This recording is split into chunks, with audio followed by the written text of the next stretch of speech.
ನಮಸ್ಕಾರ ಎಲ್ಲರಿಗೂ.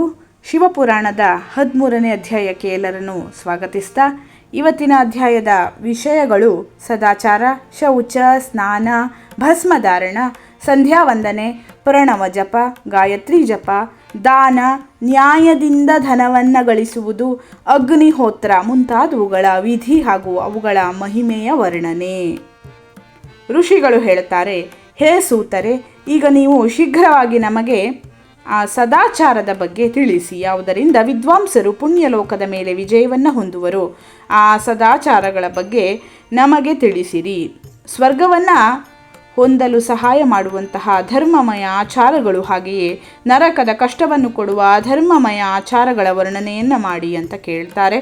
ಆಗ ಸೂತರು ಈ ರೀತಿಯಾಗಿ ಹೇಳ್ತಾರೆ, ಹೇ ಋಷಿಗಳೇ, ಸದಾಚಾರದ ಪಾಲನೆಯನ್ನು ಮಾಡುವ ವಿದ್ವಾಂಸ ಬ್ರಾಹ್ಮಣನೇ ವಾಸ್ತವದಲ್ಲಿ ಬ್ರಾಹ್ಮಣನೆಂಬ ಹೆಸರಿನಿಂದ ಕರೆಸಿಕೊಳ್ಳಲು ಅಧಿಕಾರಿಯಾಗ್ತಾನೆ.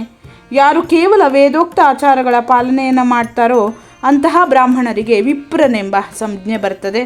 ಸದಾಚಾರ, ವೇದಾಚಾರ, ಹಾಗೆಯೇ ವಿದ್ಯೆ ಇವುಗಳಲ್ಲಿ ಒಂದೊಂದು ಗುಣದಿಂದ ಯುಕ್ತನಾದರೂ ಆತನನ್ನು ದ್ವಿಜನೆಂದು ಕರೆಯಲಾಗ್ತದೆ. ಯಾರಲ್ಲಿ ಸ್ವಲ್ಪ ಮಾತ್ರದಲ್ಲಿ ಆದರೂ ಆಚಾರದ ಪಾಲನೆಯು ಕಂಡುಬರುತ್ತದೆಯೋ, ಯಾರಲ್ಲಿ ವೇದಾಧ್ಯಯನವೂ ಕೂಡ ತುಂಬ ಕಡಿಮೆ ಇರುವುದೋ, ಹಾಗೆಯೇ ರಾಜರಲ್ಲಿ ಸೇವೆಯನ್ನು ಮಾಡ್ತಾ ಇರುವರೋ ಅಂತಹವರಿಗೆ ಕ್ಷತ್ರಿಯ ಬ್ರಾಹ್ಮಣರೆಂದು ಕರೆಯುತ್ತಾರೆ.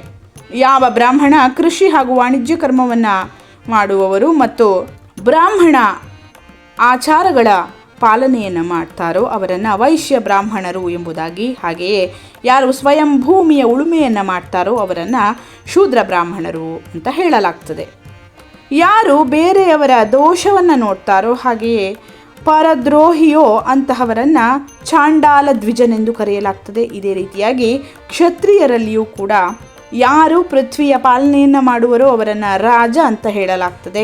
ಉಳಿದವರನ್ನು ರಾಜತ್ವಹೀನ ಕ್ಷತ್ರಿಯರು ಅಂತ ತಿಳಿಯಲಾಗ್ತದೆ. ಇನ್ನು ಇದೇ ರೀತಿ ಯಾರು ಧಾನ್ಯವೇ ಮುಂತಾದ ವಸ್ತುಗಳ ಕ್ರಯ ವಿಕ್ರಯವನ್ನು ಮಾಡುವರೋ ಅವರು ವೈಶ್ಯರು. ಉಳಿದವರನ್ನು ವಣಿಕ್ ಅಂತ ಹೇಳಲಾಗ್ತದೆ. ಯಾರು ಬ್ರಾಹ್ಮಣರ, ಕ್ಷತ್ರಿಯರ ಹಾಗೆಯೇ ವೈಶ್ಯರ ಸೇವೆಯಲ್ಲಿ ತತ್ಪರರಾಗ್ತಾರೋ ಅವರನ್ನು ಶೂದ್ರರು ಅಂತ ಕರೆಯುತ್ತಾರೆ. ಯಾವ ಶೂದ್ರನು ಭೂಮಿಯನ್ನು ನೇಗಿಲಿನಿಂದ ಉಳುಮೆ ಮಾಡುವಂತಹ ಕೆಲಸವನ್ನು ಮಾಡುತ್ತಾನೋ ಆತನನ್ನು ವೃಷಲ ಎಂಬುದಾಗಿ ತಿಳಿಯಬೇಕು. ಇತರರನ್ನು ದಸ್ಯು ಎಂಬುದಾಗಿ ಕರೆಯುವರು. ಈ ಎಲ್ಲ ವರ್ಣದ ಮನುಷ್ಯರು ಉಷಃಕಾಲದಲ್ಲಿ ಎದ್ದು ಪೂರ್ವಾಭಿಮುಖವಾಗಿ ಎಲ್ಲ ದೇವತೆಗಳ ನಂತರ ಧರ್ಮ, ಅರ್ಥ ಹಾಗೂ ಅವುಗಳ ಪ್ರಾಪ್ತಿಗಾಗಿ ನಾವು ಹೊಂದುವ ಕ್ಲೇಶಗಳು ಹಾಗೆಯೇ ಆಯವ್ಯಯಗಳ ಚಿಂತನೆಯನ್ನು ಮಾಡಬೇಕು. ರಾತ್ರಿಯ ಕೊನೆಯ ಪ್ರಹರವನ್ನು ಉಷಃಕಾಲ ಅಂತ ತಿಳಿಯತಕ್ಕದ್ದು, ಅದರ ಅರ್ಧ ಭಾಗ ಅಥವಾ ಮಧ್ಯಭಾಗವನ್ನು ಸಂಧಿ ಅಂತ ಕರೆಯತಕ್ಕದ್ದು.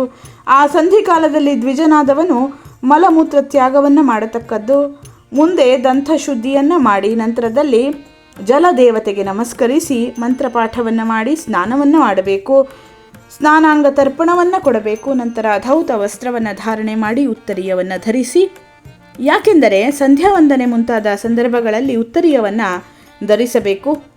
ನದಿ ಆದಿ ತೀರ್ಥಗಳಲ್ಲಿ ಸ್ನಾನ ಮಾಡುವ ಸಂದರ್ಭದಲ್ಲಿ ಬಿಚ್ಚಿಟ್ಟ ಬಟ್ಟೆಗಳನ್ನು ಅಲ್ಲೇ ಸ್ವಚ್ಛ ಮಾಡದೆ ಅದನ್ನು ಬಾವಿಗಳ ಸಮೀಪ ಅಥವಾ ಮನೆಗೆ ತೆಗೆದುಕೊಂಡು ಹೋಗಿ ಸ್ವಚ್ಛಗೊಳಿಸಬೇಕು. ವಸ್ತ್ರವನ್ನು ಹಿಂಡುವಾಗ ಬರುವ ನೀರು ಪಿತೃಗಳಿಗೆ ತೃಪ್ತಿ ಕೊಡುವಂತಹದ್ದು ಎಂಬ ಉಲ್ಲೇಖ ಈ ಶಿವಪುರಾಣದಲ್ಲಿ ಕಂಡುಬರ್ತದೆ. ಇದರ ನಂತರ ಜಾಬಾಲಿ ಉಪನಿಷತ್ನಲ್ಲಿ ಹೇಳುವ ರೀತಿ ಅಗ್ನಿ ರೀತಿ ಮಂತ್ರದಿಂದ ಭಸ್ಮವನ್ನು ತೆಗೆದುಕೊಂಡು ತ್ರಿಪುಂಡ್ರವನ್ನು ಹಚ್ಚಿಕೊಳ್ಬೇಕು. ಮುಂದೆ ಆಪೋಹಿಷ್ಟ ಮಂತ್ರದ ಮುಖಾಂತರ ಜಲ ಪ್ರೋಕ್ಷಣೆ ಮಾಡುವುದರ ಮೂಲಕ ಮಂತ್ರ ಸ್ನಾನವನ್ನು ಮಾಡಬೇಕು. ಕೆಲವೊಂದು ಅಪವಿತ್ರ ವಸ್ತುವಿನ ಸ್ಪರ್ಶವಾದಾಗ, ತಮ್ಮ ಆರೋಗ್ಯ ಸರಿ ಇಲ್ಲದೆ ಇರುವಾಗ, ರಾಜಭಯ, ರಾಷ್ಟ್ರಭಯ ಉಂಟಾದಾಗ, ಹಾಗೆಯೇ ಪ್ರಯಾಣದ ಸಂದರ್ಭದಲ್ಲಿ ನೀರಿನ ಉಪಲಬ್ಧಿ ಇಲ್ಲದಾಗ ಮಂತ್ರ ಸ್ನಾನವನ್ನು ಮಾಡಬೇಕು. ಯಾವ ಯಾವ ಕಾಲದಲ್ಲಿ ಯಾವ ಯಾವ ರೀತಿ ಮಂತ್ರ ಸ್ನಾನ ಮಾಡಬೇಕೆಂದು ಈ ಅಧ್ಯಾಯದಲ್ಲಿ ವಿಶೇಷವಾಗಿ ವಿಸ್ತೃತವಾಗಿ ಹೇಳಲಾಗಿದೆ. ಸೂರ್ಯನಿಗೆ ಅರ್ಘ್ಯ ಕೊಡುವಂತಹ ಪದ್ಧತಿಗಳು, ಸಂಧ್ಯಾ ವಂದನೆ, ಹಾಗೆಯೇ ಸಂಧ್ಯಾ ವಂದನೆಯು ತಪ್ಪಿದ್ದಲ್ಲಿ ಪ್ರಾಯಶ್ಚಿತ್ತ ಕ್ರಮ ಯಾವ ರೀತಿಯಾಗಿ ಮಾಡಬೇಕು ಮುಂತಾದವನ್ನು ಕೂಡ ಈ ಅಧ್ಯಾಯದಲ್ಲಿ ಹೇಳಲಾಗಿದೆ. ತೀರ್ಥದ ದಕ್ಷಿಣ ಭಾಗದಲ್ಲಿ ಪ್ರಶಸ್ತ ಮಠದಲ್ಲಿ, ಮಂತ್ರಾಲಯದಲ್ಲಿ, ದೇವಾಲಯದಲ್ಲಿ, ಮನೆಯಲ್ಲಿ ಅಥವಾ ಬೇರೆ ನಿಯತ ಸ್ಥಾನದಲ್ಲಿ ಕುಳಿತುಕೊಂಡು ವಿದ್ವಾಂಸನಾದವನು ಮೊದಲು ಪ್ರಣವದ ಜಪವನ್ನು ಮಾಡಿ ತದನಂತರ ಗಾಯತ್ರಿ ಮಂತ್ರದ ಆವೃತ್ತಿಯನ್ನು ಮಾಡಬೇಕು. ಮುಂದೆ ನಾವು ಇದೇ ಅಧ್ಯಾಯದಲ್ಲಿ ಯಾರ್ಯಾರು ಎಷ್ಟೆಷ್ಟು ಗಾಯತ್ರಿ ಮಂತ್ರವನ್ನು ಯಾವ ಯಾವ ಸಮಯದಲ್ಲಿ ಜಪ ಮಾಡಬೇಕು ಅನ್ನುವಂಥದ್ದು, ಹಾಗೆಯೇ ಸನ್ಯಾಸಿಗಳು ಯಾವ ರೀತಿ ಗಾಯತ್ರಿ ಮಂತ್ರದ ಜಪವನ್ನು ಮಾಡಬೇಕು, ಒಂದು ವೇಳೆ ಆ ಜಪ ಒಂದು ದಿನ ಉಲ್ಲಂಘನೆಯಾದಲ್ಲಿ ಅಥವಾ ಮಾಡಲು ಅಸಾಧ್ಯವಾದ ಸಂದರ್ಭದಲ್ಲಿ ಯಾವ ರೀತಿ ಪ್ರಾಯಶ್ಚಿತ್ತವನ್ನು ಮಾಡಬೇಕು ಅನ್ನುವಂಥದ್ದನ್ನು, ಇದೇ ಮುಂತಾದ ವಿಷಯಗಳನ್ನು ಇದೇ ಅಧ್ಯಾಯದಲ್ಲಿ ಮುಂದಿನ ಭಾಗದಲ್ಲಿ ನೋಡೋಣ. ಧನ್ಯವಾದಗಳು. ಲೋಕಾಃ ಸಮಸ್ತಾಃ ಸುಖಿನೋ ಭವಂತು.